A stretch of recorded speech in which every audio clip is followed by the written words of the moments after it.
పవన్ కళ్యాణ్ అందుబాటులో ఉండడం లేదు. సమస్యలు చెబుదామంటే ఆయన దొరకడం లేదు. కాలుష్య నియంత్రణలో పీసీబీ విఫలమైంది. TDP MLA bonda Uma. నేను ఇలాంటి సమస్యలు 100 చెప్పగలను.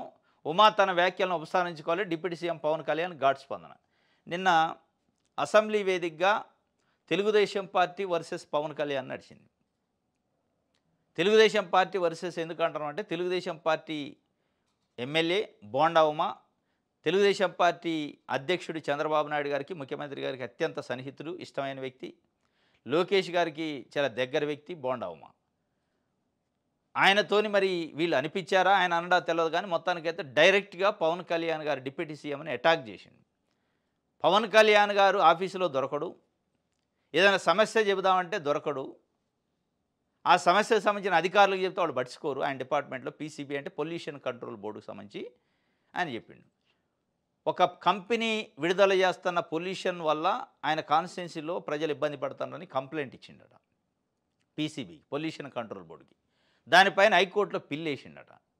దానిపైన పోలీస్ డిపార్ట్మెంట్కి కంప్లైంట్ ఇచ్చిండట. అయినా స్పందన లేదని డిప్యూటీ సీఎం ఆ శాఖ కాబట్టి, అటవీ పర్యావరణ శాఖ కాబట్టి ఆయనకు చెబుదామని పోతే దొరకట్లేదట. అంటే దీన్ని బట్టి పవన్ కళ్యాణ్ గారు ఒక కూటమి పార్టీలో ఉన్న ఒక ప్రధాన ఎమ్మెల్యేకే కలవని పరిస్థితి ఉంటే ప్రజలకి ఏ మేరకు కలుస్తారు అంటే వారే చెప్పారు డైరెక్ట్ నువ్వు కలవు, సమస్య చెబుదామంటే కలిసే పరిస్థితి లేదు మాకని. అంటే ప్రజలకు కూడా ఇంకా చాలా దూరంలో ఉన్నట్టే. మరి ఎందుకు వచ్చింది విమర్శ?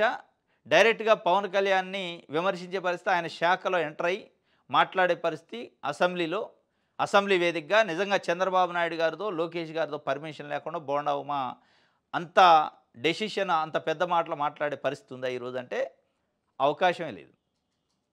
ఆయన పర్మిషనో వాళ్ళ పర్మిషనో వాళ్ళకి అనుమతి తీసుకోనో లేదంటే వాళ్ళకి ముందే చెప్పో చేసి ఉండాలి. ఇక దీనిపైన నిన్నటి నుంచి సీఎంఓ ఆరాధీసింది, పవన్ కళ్యాణ్ ఆఫీసా ఏముంది ఆరాధీయ?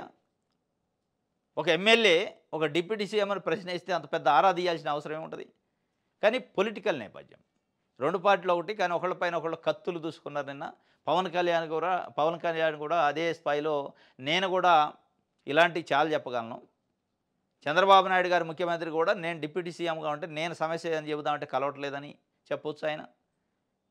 లేదా డీజీపీఓ సిఎస్ఓ కలవట్లేదని చెప్పొచ్చు. ప్రభుత్వం నేను చెప్పిన పద్ధతిలో నడవట్లేదని చెప్పొచ్చు. 100 విమర్శలు చేయొచ్చు.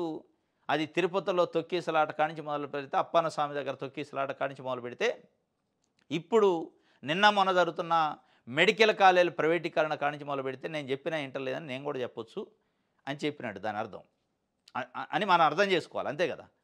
నిజంగానే మార్పు కోసం వచ్చి ఆ మార్పు చూపించాలనుకుంటే పవన్ కళ్యాణ్ ఇవన్నీ ఈ సమస్యలన్నింటినీ లేవనెత్తచ్చు, తెలుగుదేశం పార్టీ నిరుకుని పెట్టచ్చు.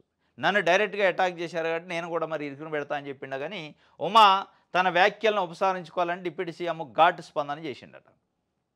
ఇప్పుడు వీళ్ళు వ్యాఖ్యలు విరమించుకోవడం, ఒకళ్ళ మీద ఒకళ్ళు కత్తులు దూసుకున్నట్టుంది. కానీ అసలు అక్కడ మరి ఆ విజయవాడలో ఉన్న పొల్యూషన్ వల్ల ఇబ్బంది పడుతున్న ప్రజలేంది, వాళ్ళ కోణమైంది, వాళ్ళ సమస్య ఏంటి, అది పట్టించుకోవట్లేదు. ఇది రాజకీయం పులిమేరు అయిపోయింది.